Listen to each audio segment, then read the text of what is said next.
My mother was a big vinyl collector, being that when I was a kid, vinyl was the only source of getting records besides cassette tapes. 8 tracks wasn't even out yet, so um, the thing that fascinated me mainly was just the way the labels looked and how they looked when they spun around. As a kid, certain things could attract a child that wouldn't attract an adult.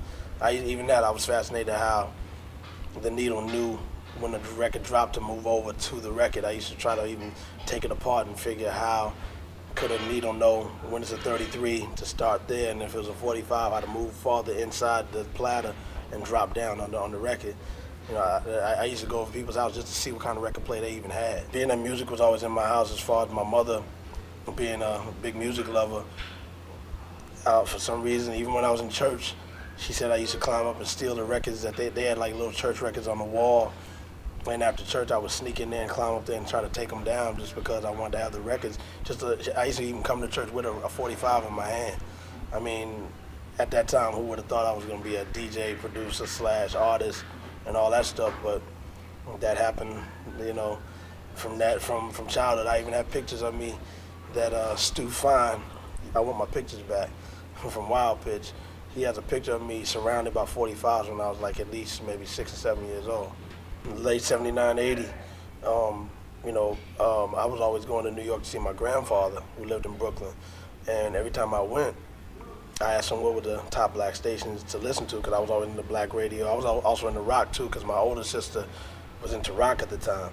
She was into like the Eagles and Bay City Rollers and Van Halen, all that type of stuff. So when she was coming up into that, I also had a liking for that type of music. But at the same time, going to see my grandfather on the holidays and listening to the stations and hearing Marley Marl, even then Marley Marl wasn't even on the radio yet, or Magic. But just when he used to take me around the city or take me, just shopping or whatever, he was already hearing the music because people had mixtapes from from T Connection and Rooftop. There was all live tapes that people taped after being at a gig. It's just like, to this day, if I do a party, I pop a tape in and I record it because I want to play back and see how I did, how I responded, how I made the crowd rock.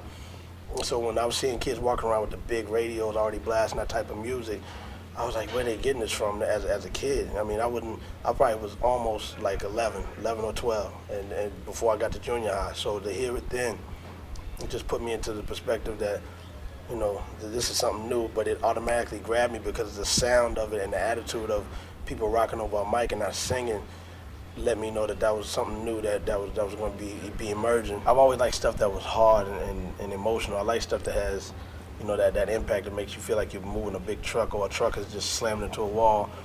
I mean, it's a release for me. I mean, some people can't take that type of an impact. Some people can. I've always been moved by something like that. It was relative to, just how I feel every day. I get stressed out like anybody else.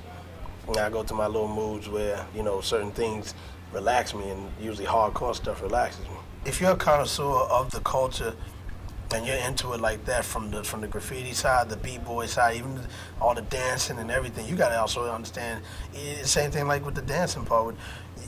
Three guys can walk in here and I can say, yo, he got fat moves, he's corny, and this dude is all right. But you're going to be able to tell if you're in the culture. If you're not in the culture, it's not going to make sense to you.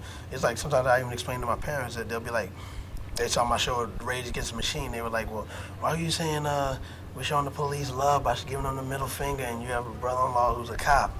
It's like, understand that, for one, we're speaking for the youth that go through a lot of, being misunderstood by parents and police. So we're speaking for them.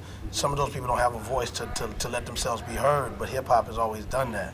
It's always let the generation that's in trouble show their views of what society is like to them.